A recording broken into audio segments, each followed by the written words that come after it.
Yo, what's up? I'm Z the Free. Yo, this is Rubix. What's up? I'm Iowa. What up? It's your boy 17. Yo, it's Young Papi. It's your boy MIKVY, and you're watching HipHop Certified. HipHop Certified. HipHop Certified. HipHop Certified. Rock! And you're watching HipHop Certified. What up? Esteban Xound. On the way to go pick up Bvita from downtown. Let's get it. Peace.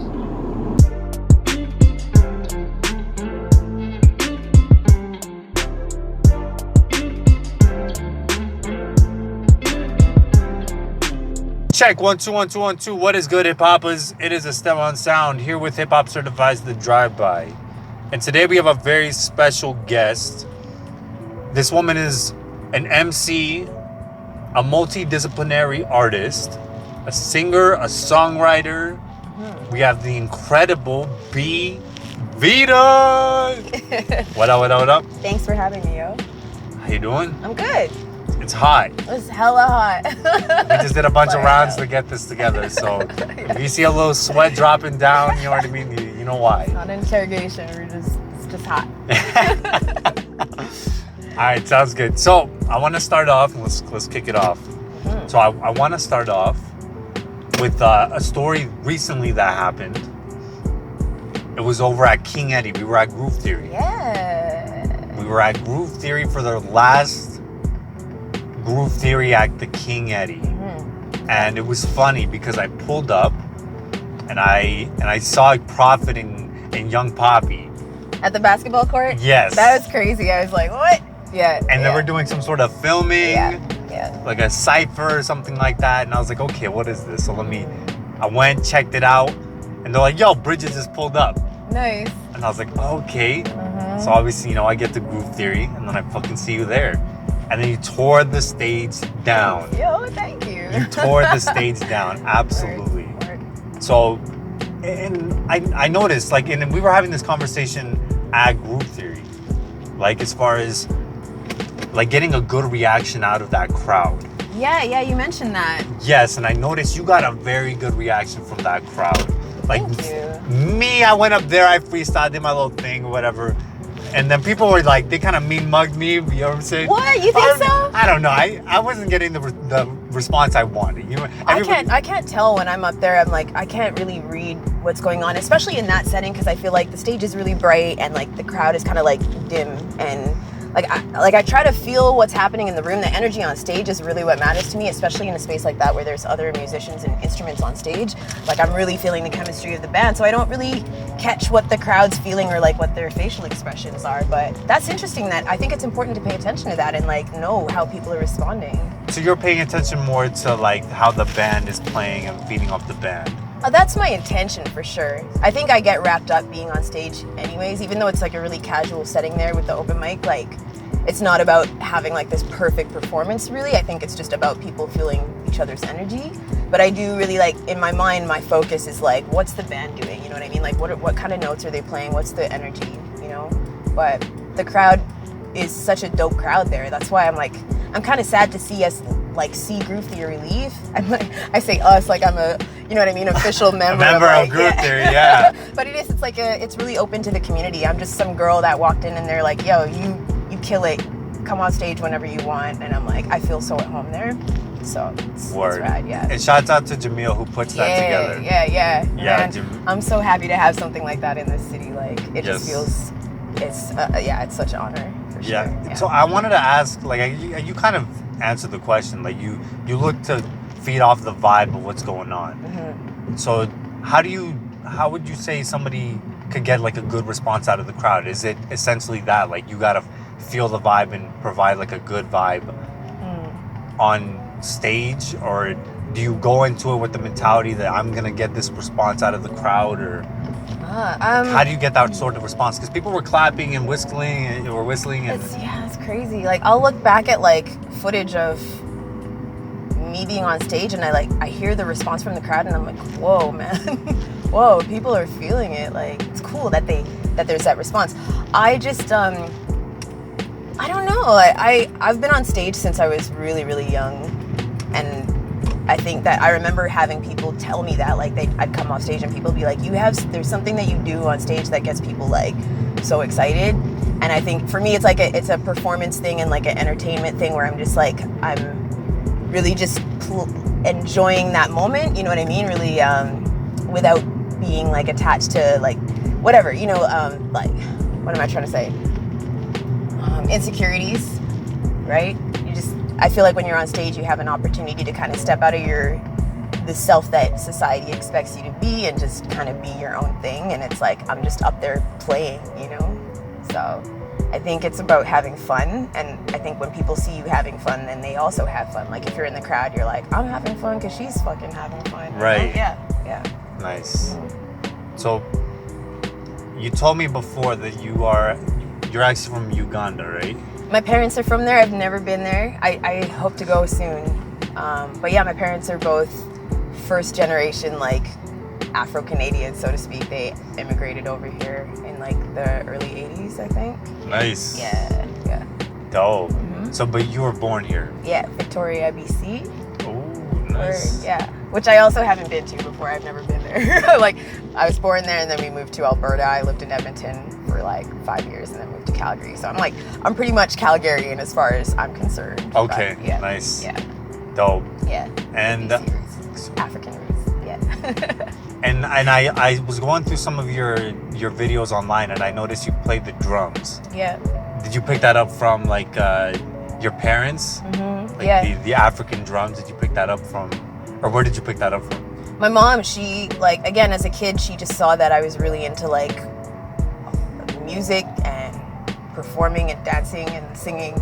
And she's really also into the arts. Like, she encouraged us and, like, taught us different, like, folk theater thing, like African theater and folk music and stuff. So, like, playing instruments was something that we did as a family. And when I was like 8, she bought me this drum. She went to Africa and came back with like this kit of drums, and like my brother had one, I had one, she had like 4, and then we just like collected drums as we like performed around the city and like around Canada, actually, like all over the place. And we just, yeah, it was like a big thing. Like, you know, some kids have like soccer or hockey, like our thing was music.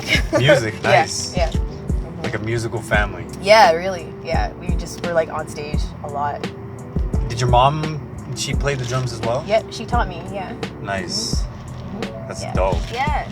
So did that kind of cross over into like you getting into drum and bass Yes. from kind of your, you know, learning from the drums and then... I think so. And it's funny because I feel like it was kind of a weird transition. Like, no one else in my family really understood that, I don't think, when I started to really explore like that style of music. They didn't understand the correlation, and I'm like, how do you not get the correlation? To me, they're so, they go together in such a complementary way.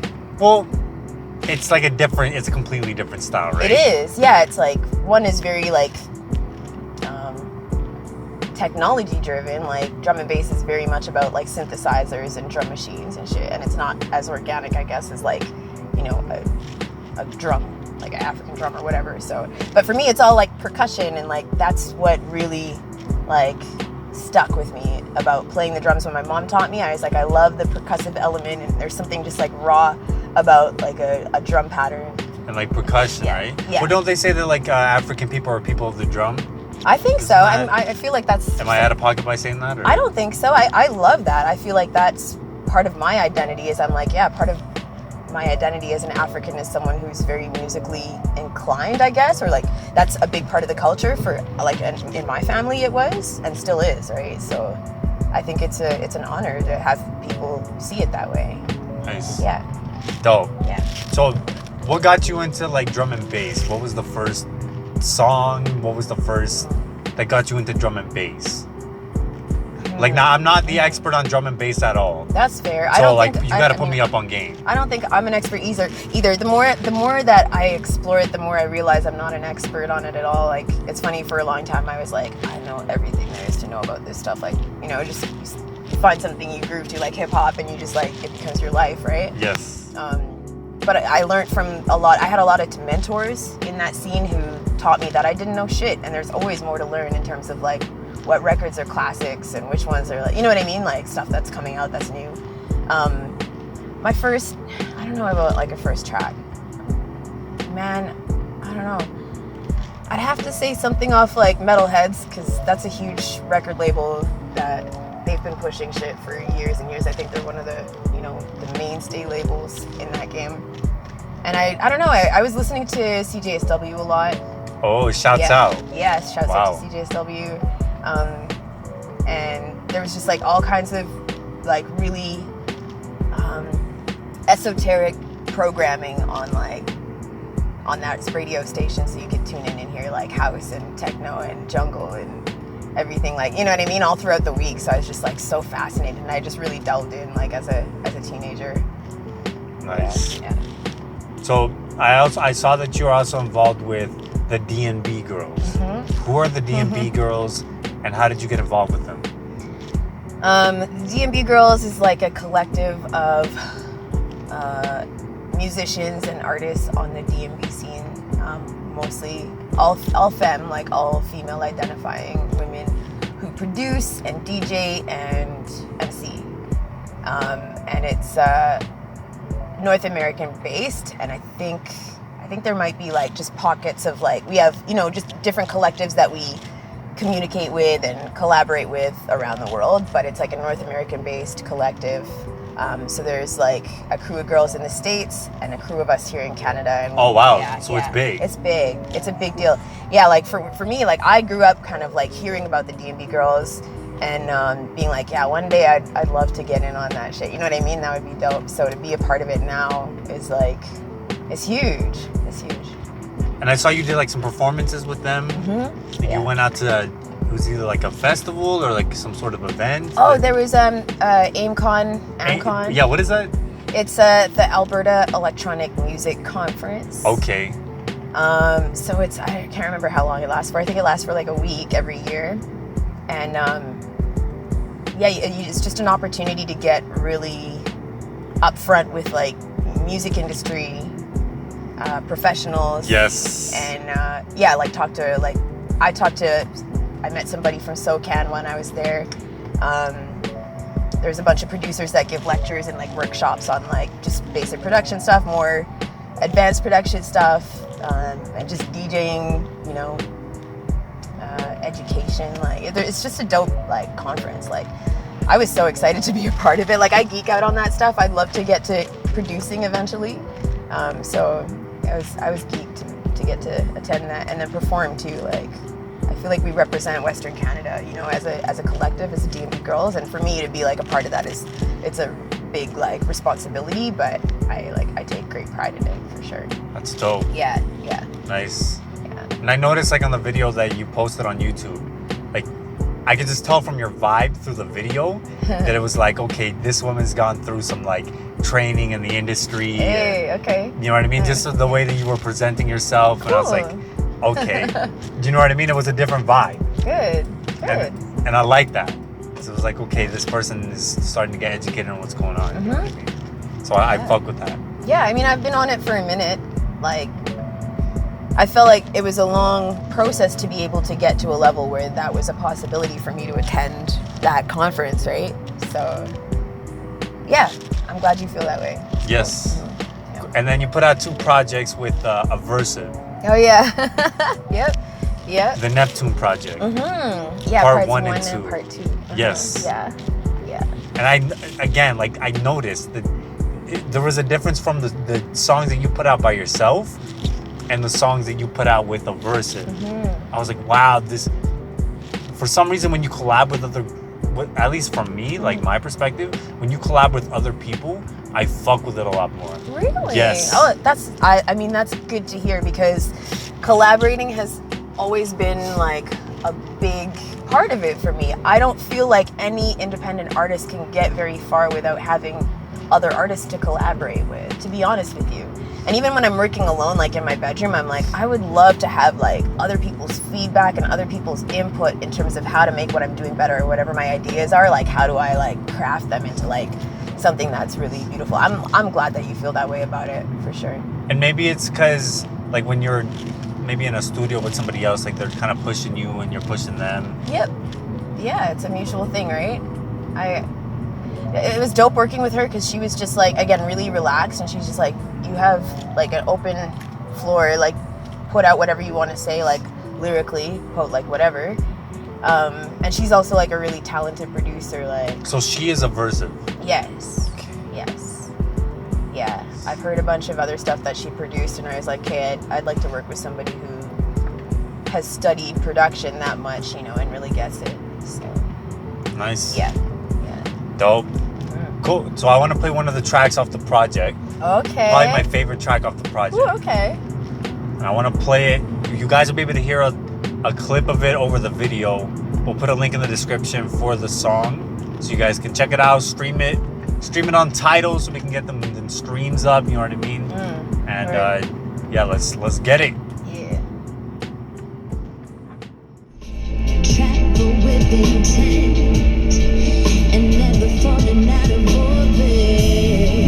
Cerebral synchronicity, the power that moves through. This could be better.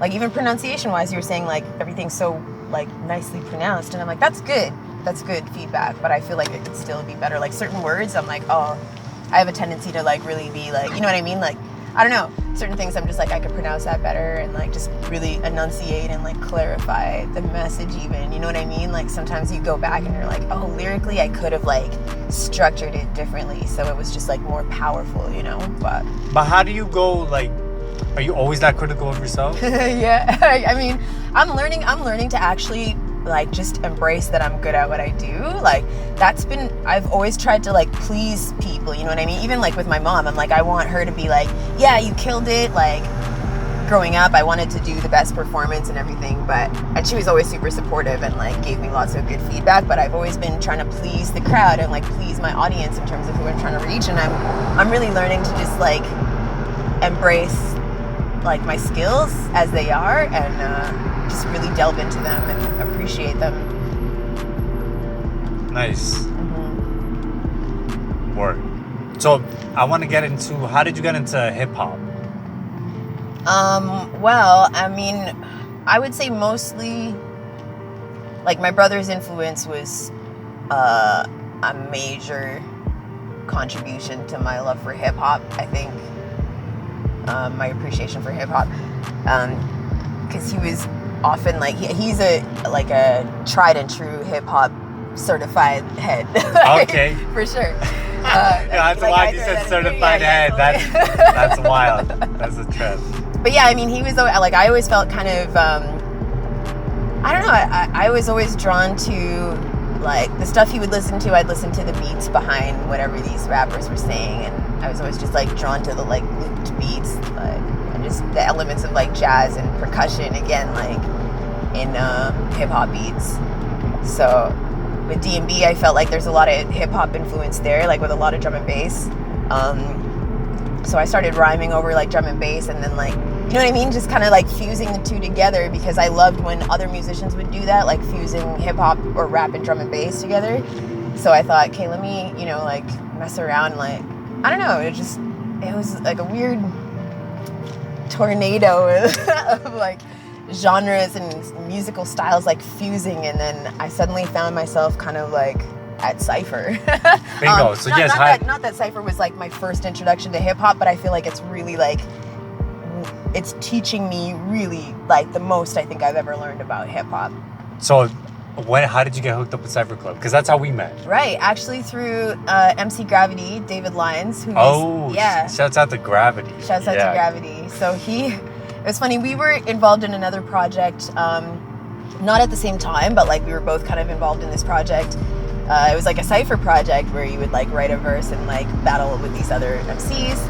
And I was like, yo, I love this project. And Is it Beat of the Week? No, it was a different thing. I don't even know if it's still happening anymore, but it kind of like it dissipated after a while. I didn't participate in it after some time, but I remember having conversations with him where I was like, even though like neither of us are really involved in that, I'd still really love to keep doing stuff like that, like Cypher circles and like getting people together and just like honing our skills like as musicians, as artists.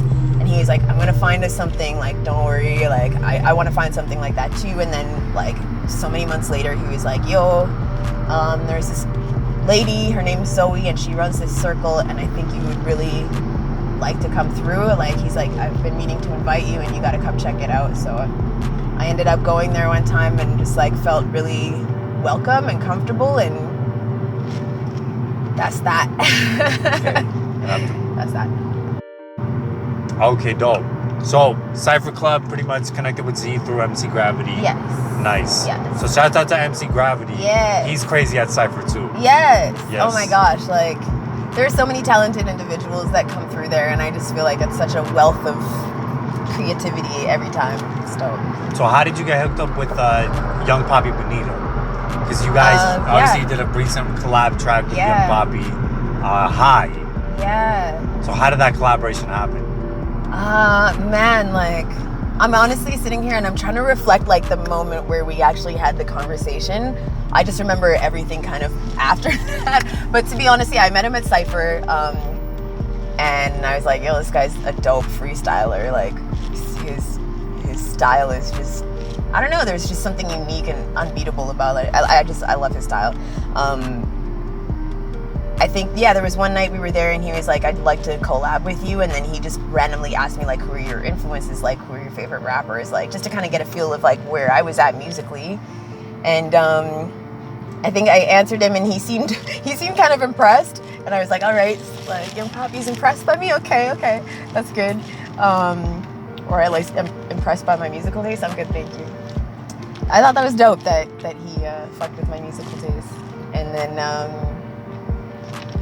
yeah, I think he just approached me and he was like, hey, I'm going to do this project and I'd like to have you on it. And we had a bunch of like sit down sessions where we'd just like talk about our influences and like play each other tracks that we were feeling, sent each other a bunch of tracks we were feeling. And then he started sending me like instrumentals off the album. When did he finally send you the track for High? When did he send you that instrumental?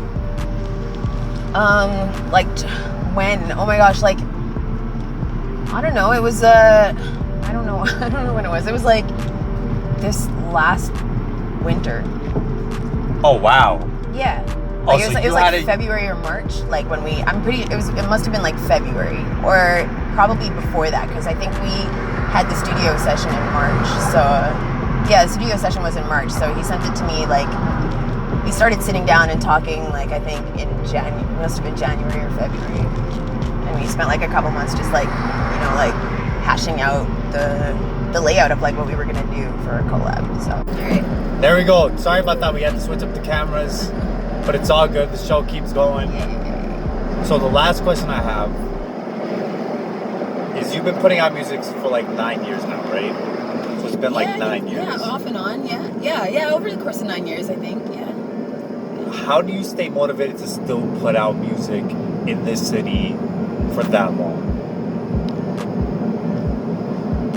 That's such a good question. I mean, I feel like I've said this before about like feeling like I have this sort of pioneer mentality, I think, on some strange level. Like, I just feel like where you are, you have to like grow with what you've got, right? And I'm like, I'm here.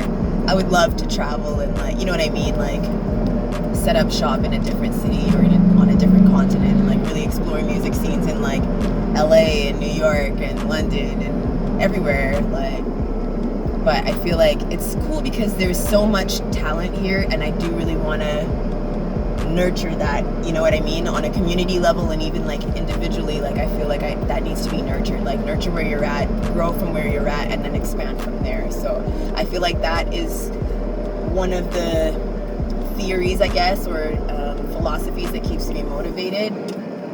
But I'm also like surrounded by people who help me stay motivated. You know what I mean? I got good people on my team, I think, in general.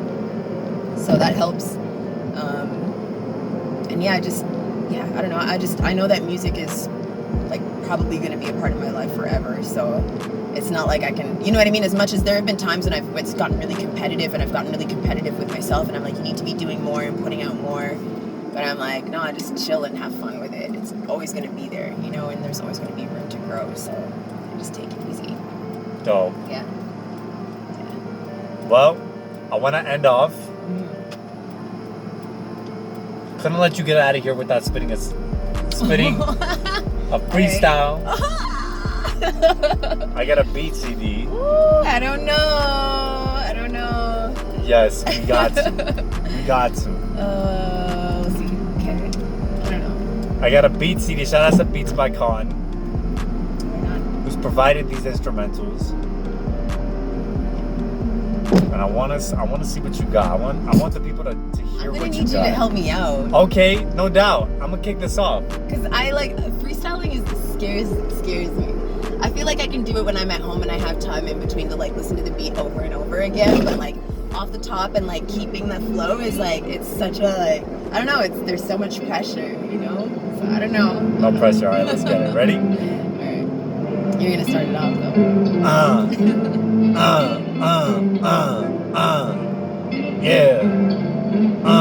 Yeah. Yeah. Man, the lane's about to end. Came through when I'm trying to stack my dividends. Do this shit with my friends. Came through when I'm trying to pull up in a Benz. Man, that license plate almost says Esteban. Came through when I spit it like I am the man. Oh man, but that is all God's plan. Came through when I spit it. I'm trying to get a couple bands in my pocket. Maybe punch you in your socket. Came through when I just get and I lock it. And then I go and hang around my chain. Everybody knows I stay in my lane, never the same. Trying to play this fucking game, but you know there'd be some ice cold veins in my heart. Trying to do this shit and play my part. Man, I'm trying to make some fucking art. Yeah, Bridget, come and get it. Show 'em how you get it. Yeah. Get up in it. Yeah, it's all in God's plan. I'm cruising in this lane with Esteban. Hey. Yeah, we up trying to take over this land. But Hey. that ain't the mission though. The mission is really just to stay woke. Come and get it. Come and get that. See, I lose my like train of thought and I'm like, oh man, just keep rolling with it though. Yeah. There you go. Keep it rolling with it. Rolling on the freeway. I'm gonna do it my way. Hey, there you We're go. gonna get this cake, yeah. Woo. Hey, we're gonna make it late, stay. You're gonna get that vibe. Cypher circle, keep my vibe right, yeah. Making music for my life, yeah. It's the vibe you get high to. We can ride to. You know what my vibe's right. And never blue. Sunshine in the sky, yeah. You and you. Come get it, yeah, come through. Groove theory crew. Wow, I see too, yeah. In that good mood. Or Esteban, show 'em. Man, I'm about to go and show 'em.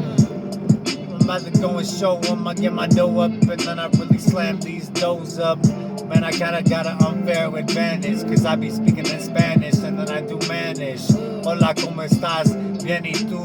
Yo soy el seafood of the rap game. Came through when I get trap, man. I used to trap, man, on the block, man. That was really for like a year, though. Came through when I came through. Got out of the fear, though, cause I was really in some dark places. I was really meeting all these different faces in the same exact whip that we was talking about. Man, I really was doing it for fucking clout. But then I realized I had to grow up. I had to get my motherfucking door up and go show up. I really had to get myself in a position that I could go and start whipping in the kitchen. Get the vision. Man, you see my mission. Pass it on to Bridget. That's a fire beat. I'm gonna keep going. What are you feeling? Are you feeling like some trap shit? I like that. That was dope. I think this'll work. I think this'll work. Okay. I think this'll work. Okay. Yeah, I think this'll work. They call me Queen Bee. All up in these streets. Wow, I see. You don't know me, but you could see. If you really wanna get with the power beat, keep your brain clean. No cocaine, no ketamine. Polystyrene. Whip up that powder in the kitchen. Get that shit mean. Make money on the daily. Go home and make music. Hey. Shit, I keep losing my spot. I like this beat though. I don't know. Let me figure out what I want to talk about. Okay.